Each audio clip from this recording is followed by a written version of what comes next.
What's the next one? I think we living will. Yeah, living will. What's this do? I'm going to let you define this one. This is the one that I'm least familiar with, if I'm honest. It's just what the directive of end of life. Okay. So it would basically direct the medical institution of your wishes for end of life. Okay. So obviously there has to be some things in place where you can't do certain things, or you're not functioning, you're no brain waves, or, you're in a vegetative state or something like that, or you're being left alive. You're being kept alive artificially in some capacity. Okay. What are your wishes on that? Do you want them to, keep you alive? Do you want them to pump you full of stuff? Do you want them to, electric shock you, all that stuff, or not? So you have to give directives to that. And I think that's exactly what the living will. There's a lot of overlap between a living will and a power of attorney for healthcare, but the difference between the two, I just Googled this because I wasn't sure, but a living will only takes effect after you have been diagnosed as terminally ill or permanently unconscious, whereas the POA for healthcare applies at all times that you cannot make your own healthcare decisions, including times of temporary limited capacity. Okay. Still not sure I'm clear on that. But so we'll let somebody's attorney explain it to that one. I mean, I can kind of conceptualize the difference, but I'm struggling to think of how to explain it. Yeah. Again, you want to make sure that you deal with an attorney that specializes in estate plans or estate.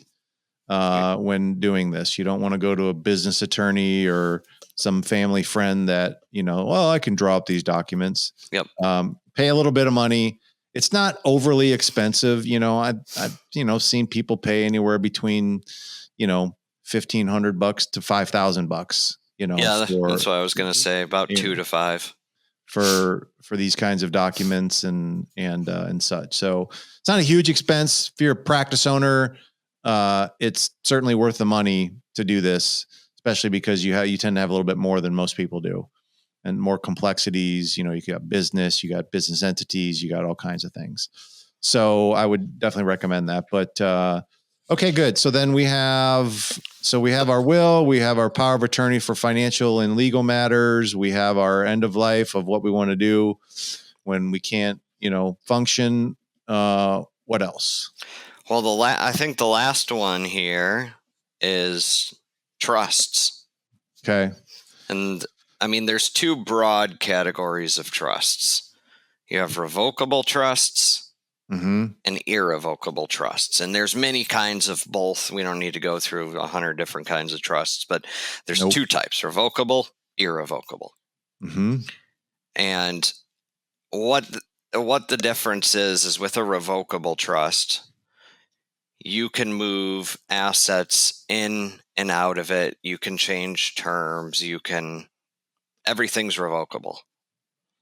Irrevocable is the opposite, right? Once it's set, once it's in there, it's never coming out. Yep.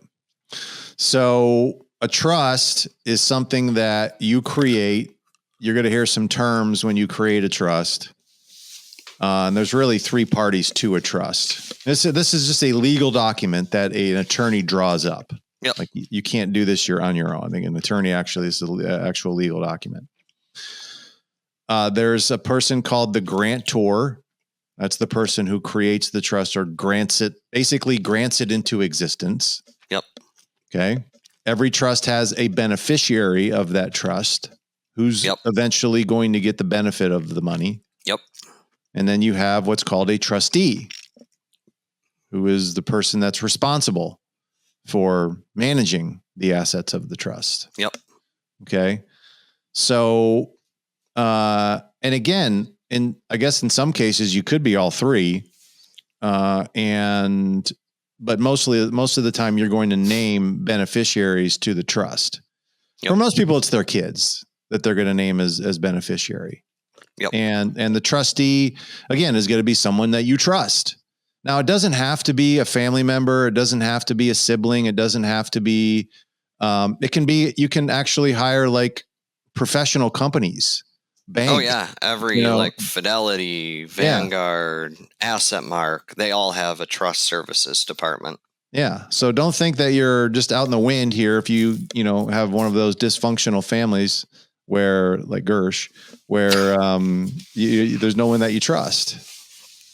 That's not true. You got plenty of people in your life you can trust. Yeah, I don't have a dysfunctional family. No, but a lot of people do, and there's a lot of people do. Yeah, yeah. I've seen a lot of people that have like really struggle with this one because they're like, wow, I don't trust my brother. I don't trust anybody in my family. I don't know who am I going to do this. Don't worry about it. Just you can find a professional. I mean, they're going to charge you a percentage of the assets, but okay, big deal.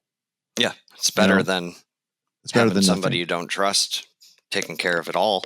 Yes. Rather pay a sliver.